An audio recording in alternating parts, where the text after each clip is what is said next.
Okay, let's start. Good afternoon, everyone. Thanks for Black Hat to provide this opportunity for me to present our current work. I'm Yaoqi from National University of Singapore. Today, I will show you some very interesting attack. And that is some simple techniques can make very big impact. Okay, first of all, I want to do a quick study. How many of you guys really care about your geolocations? Please raise up your hands. That means you don't want bad guys to access your geolocations, to know where you are now. Yeah, okay, please hands down. I found that most of you guys really care about your geolocations. Then please pay attention to this talk. You will get many useful information from this talk. Now let's watch a video. The video is about how to infer your geolocation without your consent.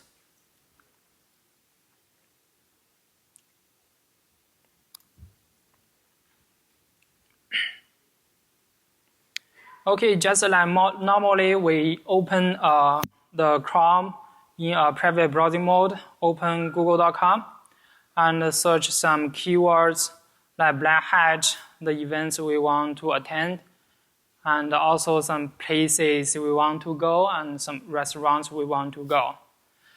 And next, we visit the Craigslist for Singapore, because we want to check some local news. It takes a longer time. And we visit some local news. And also we can buy or sell some second stuff on the Craigslist websites. And then we may visit Google Maps to search the Marina Bay Sands. Where is our hotel? And just look around the restaurants within this hotel and around this hotel, and the events are ongoing. Actually, this hotel is very amazing, right? And next, we visit a blog site. Actually, this is my profile site. From the web page, we don't see anything different from the normal blog website. It's just a website introduce some informations. But when we open the console, and we found this website is running some code, keep running some code. It's like profiling some informations from the browser.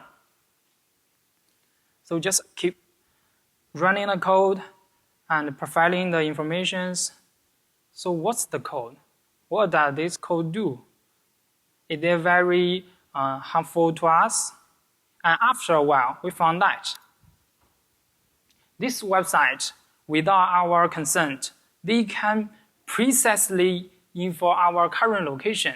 They can infer we are in Singapore, and we are in Marina Bay Sands.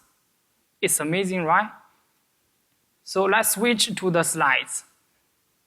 Next, I will show you how this magic happens step by step.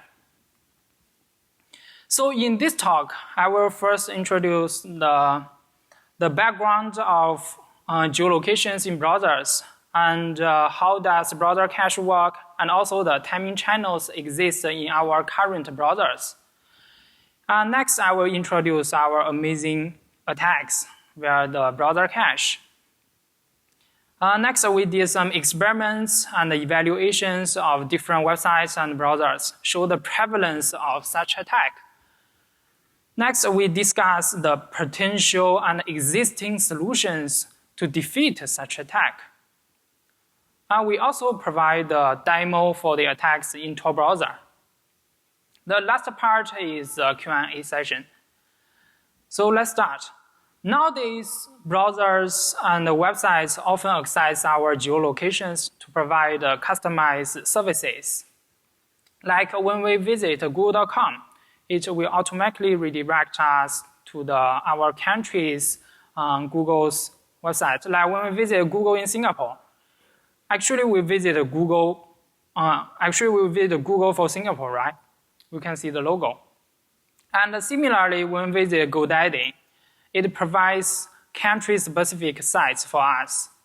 Like the GoDaddy for Singapore, all the prices in this page are in Singapore dollars, and the services are customized to Singaporean.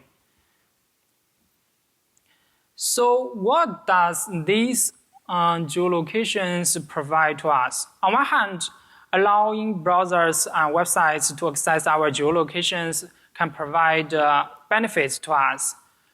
For example, based on our geolocations, Craigslist can provide city-specific sites for us to buy or sell second-hand stuff in our own cities. And we usually visit Google Maps, and we can locate our current places and also search some routes from our place to another place. However, on the other hand, this also introduces some new threats. For example, based on our geolocations, the attacker can track us, can do spear phishing and some targeted attacks to entice us to expose more private information. Now let's look at a real example. If Google Maps asks for your geolocation, what's your answer? Probably most of you will allow this trusted website to access your geolocations because you want to search some places and to locate your current locations. But if an unfamiliar website, like my blog site or some other news site, these sites are just to provide some news or information to us. We don't want these websites to access our geolocations, to sniff our private information. So for this website, we may click deny to these websites. However, although you say no to me, I can still infer your geolocation.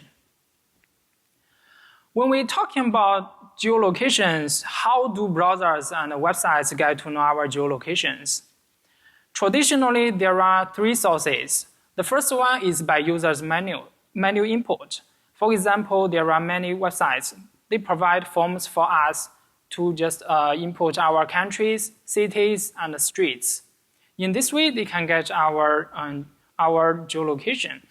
And the second way is by the GPS sensors. Currently, most of our mobile devices, iPhone or Android devices, and our laptops support this feature. And the third way is very typical. It's by the IP tracking mechanism. Many popular websites, they set up big databases to map the IP addresses to the user's real geographic locations. And just based on the user's IP addresses, the website can infer the user's location. For trusted websites, we usually allow these websites to access our geolocations from any of these three sources. However, for some untrusted websites, we are not willing to manually input our private information to these sites or allow these sites to access our geolocation GPS sensors, just as I mentioned in the previous slides. So the only source for these websites is by the IP tracking. However, from a recent study, we found that it's not reliable, especially in the mobile devices. The recent study showed that more than 90% of mobile devices in Seattle are not located in Seattle based on the IP tracking mechanism. And also for some hackers like you guys, and some professional users, they usually use VPN or Tor to hide their real IP addresses. Thus, in this way, these websites can't get the user's geolocation from the IP tracking. What we show you in this talk is for trusted websites, they can get to know our geolocations from the traditional sources. But for untrusted websites, they can't. Do you think it is secure enough? Probably not. Since the untrusted website shares the same browser with the trusted websites, so can the attacker infer the user's geo information from the same browser? after this talk, you will know the answer is yes. Next, I will show you some background of the browser cache. So what's browser cache? This figure briefly demonstrates how browser works. When a user visits a website for the first time, the network module will fetch the resources of the page like HTML, JavaScript, and some images from the remote server, and then pass the content to the cache module to store, and to the parser module to pass, renderer, and display the page to the user. And then when the user visits the same website for the second time, the browser will directly load the cache resources from the cache module. And in this way, the user can feel that it's very quick and all very fast to view the same web page. The website can provide better user experience. So how to control the browser cache? There are many directives in HTTP response headers to instruct browsers to cache these resources. For static resources, websites want the browser to store these resources as long as possible. So the website developers can set cache control the max age with a large number. Then this directive will instruct the browser to store the resources for a long time. However, for some dynamic and sensitive resources, the website developers can set the cache control as no cache. Then this directive will instruct browsers not cache these resources. Currently, for all the mainstream browsers like Chrome, Firefox, Safari, IE, Opera, they all support this feature, and even TorBrowser. In reality, what does browser cache store? From our observation, we found that browser cache actually store the site-related states. Like when we visit Google.com, the browser stores the Google's logo and other states into the cache module. And when we visit Craigslist, the browser will store the images of products and the images in the news into the cache. And when we visit the Google Maps, the browser cache will store the map tile images into the browser. Then what does the browser do with these site-related states? Modern browsers usually cache these resources to reduce the loading time of the page or the specific resources.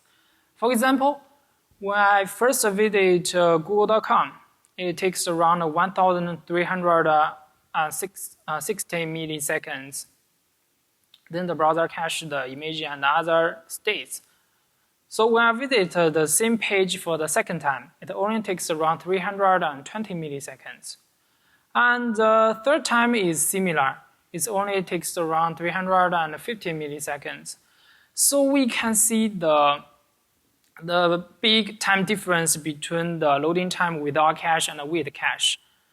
So the browser cache really helps the browser to reduce the loading time of resources or pages and provide better user experience.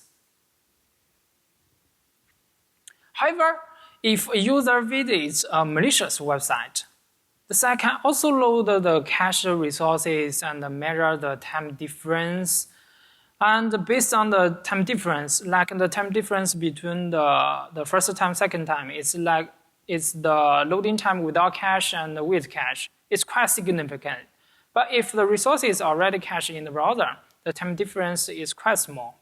So based on this observation, the attacker can infer the specific resources, whether these resources are cached in the browser or not. Previously, this timing channel is utilized by the researchers and other hackers to infer the user's browsing history. So in this work, we show that these timing channels are still open in browsers, and attackers can also utilize such timing channels to infer users' geolocations. So when a user visits some geo-oriented websites, like the Google, Craigslist, and Google Maps, and then visit the malicious website, because the browser's feature, browser cache is shared across all sites, then the malicious website can just mirror loading time of the resources from other sites and determine the cache status of these geo-related resources. Since these resources can reflect the user's geolocation, like Google's logo actually can reflect the user's country. So in this way, the attacker can infer the user's geolocations. So this is the idea how geo-inference attacks works. So our attacks actually infer a user's geolocation without the user's manual input or accessing the GPS sensors or using the IP addresses. But we can see such attacks depend on timing channels and calculate the cache status of resources. So what are the techniques to determine the cache status of targeted resources? I will show you 4 vectors can be used to infer this information.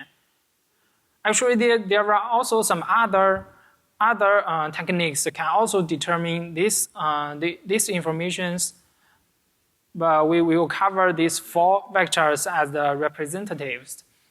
So first is mirroring the image load time.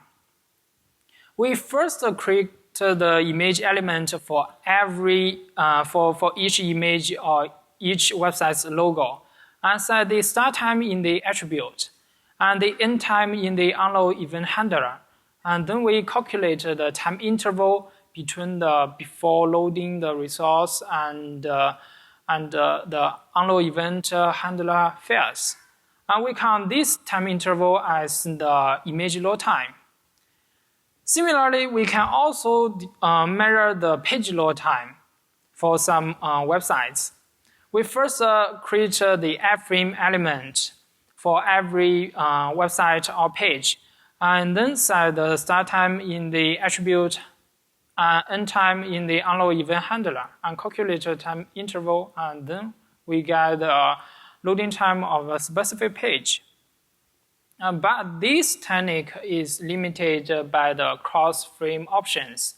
If some websites set the cross-frame options to deny, that means the users can't load the websites into iframes. Then this vector doesn't work. But we still have the first vector, right? Next, we can also measure the loading time of resources via XMLHttpRequests requests. We set the start time in the unload start event and the end time in the unload end event handler, and calculate a time interval and get the loading time of this specific XMLHttp request. For some resources, because of the cross-origin resource sharing policy, if the resources don't have some configurations for these policies, the websites can't load the cross-origin resources via this XMLHttp requests. So last we found the image complete property. Though it's not a timing technique, it can also help the attacker to infer the cache status of a specific resource. So when the property is true, that means the image is cached in the browser, and otherwise it's not. It can be used to quickly infer the cache status of large-scale images. But this feature is only supported by Firefox, Safari, and IE. Now we know the idea of geo-inference attacks and the techniques how to determine the cache status of the targeted resources. So what can we achieve from such attack? We conduct experiments from 3 granularities, and that is how to infer a user's country, city, and even neighborhood. So how to infer a user's country? The answer is Google. It's not directly the attacker Google the user's geolocations in google.com. The attacker utilized google.com to indirectly to infer a user's country. We found that Google has 191 regional sites. That means one site represents one country or one region. For example, when we visit Google in Singapore, it will redirect us to Google for Singapore. And similarly, Google's logo also contains this country-specific feature. So when a user visits Google's website and then visits a malicious website, the malicious website can just mirror loading time of every Google's logo, like Google for Canada, Singapore, Japan, UK, and Germany, and then determine which logo is cached in the user's browser. Further, to infer the user's country. This is the first step. So how to infer a user city? This time we use Craigslist. We found that Craigslist provides local information, news, advertisements, and also some information about the jobs and housing. It has 712 city-specific sites. So, and also users buy or sell second-hand stuff in their own cities, Craigslist websites. So based on this observation, the attacker actually can directly measure the loading time of every Craigslist city-specific site, and then determine the set of Chicago, San Francisco, New York City, Singapore, or Tokyo, which subset is already cached in the browser. Further, the attacker can infer the user city. And then, can we have even finer granularities than city level? The answer is yes. We utilize Google Maps. We all have this kind of experience. When we open Google Maps and allow this map service website to access our GPS sensors, it will automatically zoom in to our current locations. And after analysis, we found that this map survey website actually consists of many of the map tile images. And we found that for every map tile image, the URL of this image is predictable. And the URL is related to the real geographical coordinates. Further, from this URL, we can infer the streets inside the map tiles. So then, if the user visits the Google Maps and some website, and then the malicious website can just mirror the first get the user city from the previous 2 steps and predict all the map tiles within this city and measure the loading time of every map tile, like these 6 map tiles from the browser, and determine which map tiles are already cached in the browser. Since these map tiles actually reflect the streets around the user's current location, then the attacker can infer the user's neighborhood. Now we already know how Geo-Inference attacks works and the power of such attack to infer users' country, city, and neighborhood. Next, we want to know the prevalence and the reliability of such attacks. We measure a lot of popular websites like Google's website, Craigslist, and Google Maps, just like I mentioned in the previous examples, and also the Alexa top websites. We also measure the 11 popular map service websites like Google Maps, Yahoo Maps, and we change to 5 different mainstream browsers like Chrome, Firefox, and also we did experiments on TorBrowser. And we also switched to 5 different locations to test that this attack is reliable in different countries when the victim is in different countries. So the first question: how many websites or browsers can be utilized to conduct such attacks? After experiments and investigation, we found that 60% of 50 top XR websites contain the location-related resources. That is like Google, like Google.com contain the country-specific logo, and also the Taobao has different subsites in different countries, and also GoDaddy provides more subsites than Taobao.com. And also we found that many websites like Craigslist, they have this kind of country-specific URL, and also similar to Yahoo and also eBay. And for the experiments on all 11 map service websites, we found that these websites they contain static map tails, and all the URLs of these map tails are predictable and cached in the user's browsers, just like Google Maps.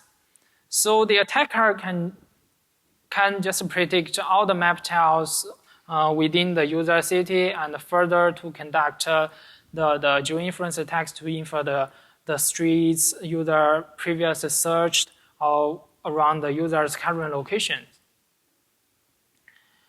So how about browsers? We found that for all the mainstream browsers, like Chrome, Firefox, the timing channels are still open on these mainstream browsers. And when we did the experiments, we are surprisingly found that TorBrowser is also partially affected by such attack. And these vulnerable browsers include the desktop version and also the mobile version. Now we know many popular websites and browsers can be utilized to conduct such attacks. So what's the reliability? How significant is the time difference between the loading time of resources without cache and with cache? To get to know the answer, we conduct experiments for the previous 3 examples. We measure loading time of resources without cache and with cache. For the first example, Google.com example, we can see the loading time of the Google's logo without cache is a green line, and with the loading time with cache is a black line. Because for Google's logo, it's just one small image. So we can't clearly see the line of the loading time with cache because it usually takes only around 1 millisecond. Then we can see the time difference between loading time without cache and with cache is quite significant. It's around 120 milliseconds. That means it's easy for the attacker to distinguish whether this specific country-specific logo is cached in the user browser or not. So how about Craigslist, our Craigslist example? Since for Craigslist, we measure the payload time for every Craigslist subsite. Since every page consists of many different resources, other than just one image in the first example. So it takes longer time for the attacker to load the page. But we can see the time difference between the loading time without cache and with cache is still quite significant. It's around 700 milliseconds. That means it's also easy for the attacker to distinguish the cache status of resources. Then how about the Google Maps? It's similar to the Google's website. The time difference is around 50 milliseconds, and the loading time with cache is also around 1 millisecond. So it's easy for the attacker to recognize whether map tile is cached or not. So how about the mobile browsers? Previously, we talked about the experiments in the desktop browser. How about mobile browsers? Here we take Craigslist as an example. We can see the loading time with cache is larger than the loading time with cache in the PC version. That means because the browser, the mobile browser has limited CPU or the memory comparing to the desktop version. However, the time difference between the loading time without cache and with cache is still quite significant. It's similar to the Craigslist in the PC version. It's around 700 milliseconds. So so in the mobile browsers, it's also easy for the attacker to conduct this measurement and these attacks. So now we know the power and the prevalence of such Geo-inference attacks. So how to protect users from Geo-inference attacks? We are looking into several existing defenses and discuss the shortcomings and the ideas of these solutions. So when we figure out this Geo-inference attack, we first think of whether the private browsing mode can prevent such attacks. Because it claims that under private browsing modes, browsers don't store caches, histories, and other users' private information. However, we found that even under this private browsing mode, browsers only clear browser cache after a user closes the window. That means this mode disabled this cache but not the in-memory cache. So when a user visits the websites or visits the normal websites and then visits the malicious website, the malicious website can still query the cache resources from other sites. The browser cache is not separated among these different websites. The browser cache is still shared across all these sites. So the private browsing mode can't protect users from such attacks. Then how about randomizing timing measurements? This idea is to add noise into timing measurement mechanisms, like adding noise into the date API or other global timing APIs. Then the attacker can't precisely measure loading time of different resources. So this can partially defeat our attacks. However, we found that it will also affect web applications' normal functionalities. Like when we visit some page to log in or some services. After the services, the page will redirect us to our profile page within several seconds. If the browser enables this mechanism, these web applications' normal functionalities can't preserve. So it's an intricate engineering effort for browsers to have this feature at the same time preserving the performance and also the responsiveness. So how about TorBrowser? Everyone thinks TorBrowser is private. Actually, TorBrowser is a private preserving version of Firefox, and it's based on the Tor network.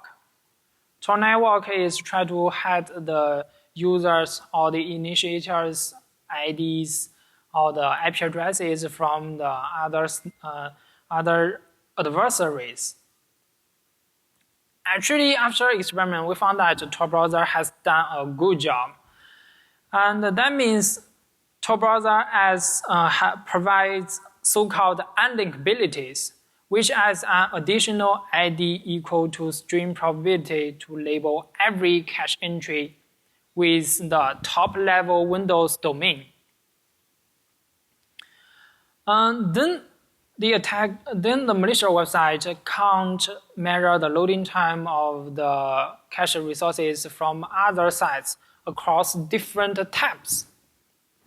So in this way, the TorBrowser can partially protect our Geo-Inference attacks. However, we found that it's insufficient for some scenarios, like mashup websites. So what's a mashup website? For a mashup website, it's a website contain a lot of embedded websites in different iframes. Since these embedded websites in iframe, they share the same top-level domain, that is a mashup domain. Then the browser cache actually is shared across all these iframes. So if a user visits the geo-oriented websites, the TorBrowser will store the geo-related resources into the browser cache, and the browser cache is shared across all the iframes. So if there is an iframe is malicious, the malicious website can also query the cache resources from other iframes, further to infer the user's geolocations from these geo-related resources.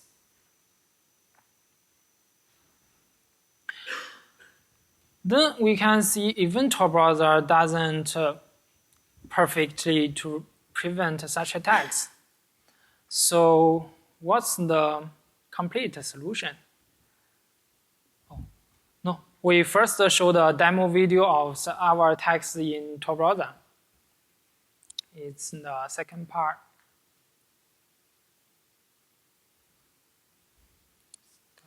Okay, let's start. So we visit a website in TorBrowser. The latest version is version 4. And we visit the most popular mashup website, Google portal. Within this website, we can see a lot of other subsites like weather widgets and US stock markets.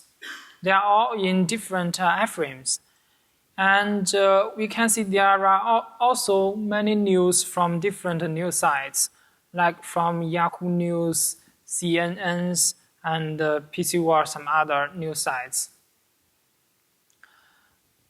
Then we visit GoDaddy. Usually when we, GoDaddy. Since now we are in Singapore, so we want some services for Singaporean people. Then we set the country to Singapore.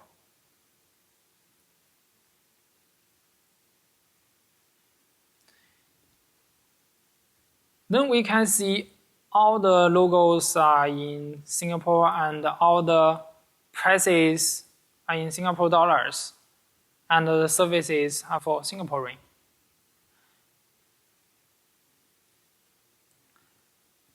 Next, we visit the attacker's page. To directly show the results, I use a blank page and show the query informations. Then, after a while, the attacker can infer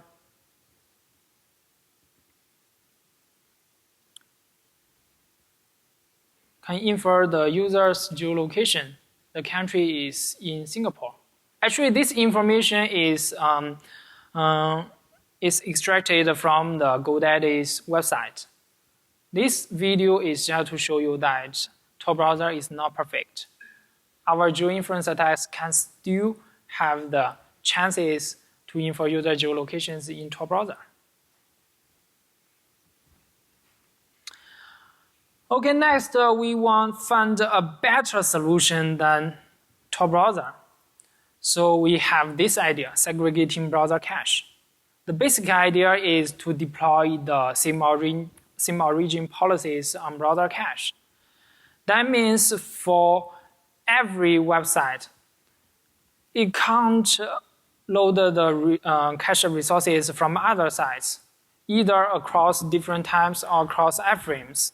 It can only load its own cache resources. We deployed this idea in Chromium. Since under this idea, the malicious website can only access its own cache resources. So this solution can completely prevent Geo-Inference attacks. After we deployed this idea and did last Geo-evaluation, we found that this will introduce high performance overhead. And here is the result for Alex top 100 websites. We found that this introduced around 50% of performance overhead on average. The reason why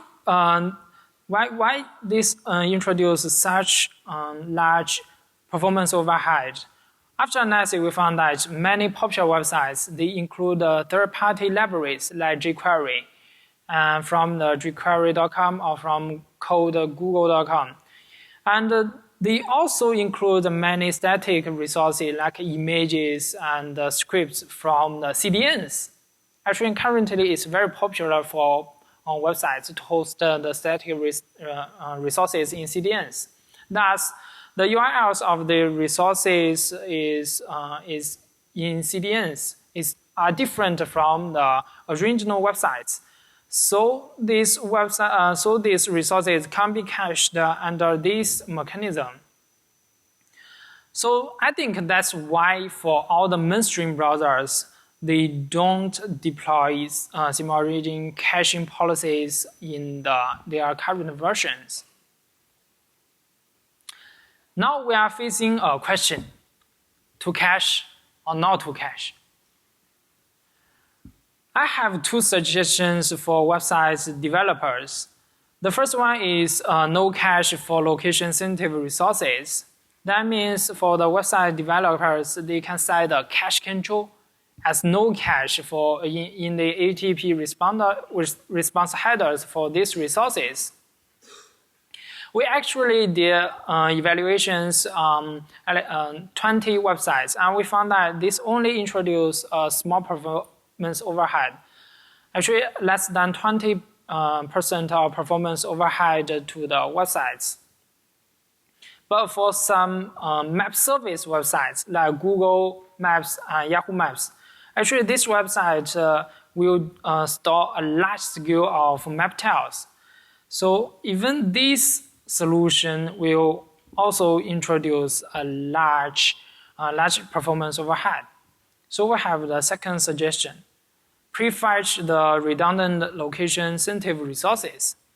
That means, for example, when you visit Google.com, the Google for Singapore will be fetched for the page, and then after the page is completely loaded, the website can prefetch some other country-specific logos into the user's browser in advance. And then this solution can prevent the attacker to query all the loading times of these the country-specific logos and to further infer the user geolocations, because the attacker gets the locations of all different countries. However, it's still an open challenge to design an efficient and secure caching mechanisms in browsers. Here we call for actions for all you hackers and to solve such kind of problem. Then, what are the useful informations you can take away from this talk?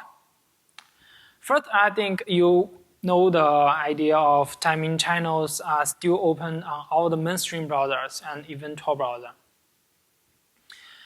Actually, these timing channels had already existed for more than 1 decade, but no mainstream browsers try to fix it because of the performance overhead and the responsiveness. Now you know the power and the prevalence of such attacks. It can infer a user's country, city, neighborhood, and many popular websites and browsers can be utilized to conduct such attacks. So just be careful about it. Then what's the solutions for users? Directly disable browser cache? Or no JavaScript for every page? We just click the button or add some extensions to disable the JavaScript? I think that's too bad. So I also have 2 suggestions for users. The first one is never give additional permissions to unfamiliar websites. Because if you directly give the permissions like to access our GPS sensors to some untrusted websites, they can directly get to our preset geolocation. And our open familiar website for a long time. You know this Geo-Inference attacks take some time to measure the loading time of different resources. So if open a website for a long time, this website, you give the opportunity for this website to do some timing channels or other channels to sniff your private information. Just open it after you view the news or some information, just close it. Then clear cache before and after visiting a website with your private information, like online banking websites, or the Google Maps or some Google.com on this website. If you want to protect your geolocations or your credentials. Okay, that's all my presentations. Thanks for your attention. If you have any questions, feel free to ask me. Thank you.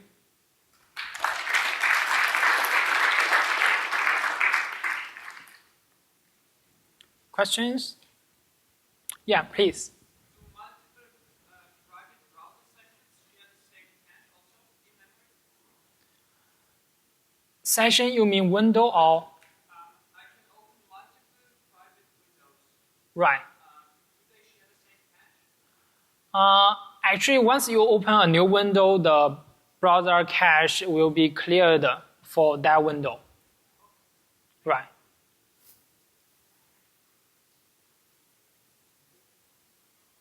Other questions? Okay, if you have any questions, you can just go here and we can talk about it. Okay, thank you again.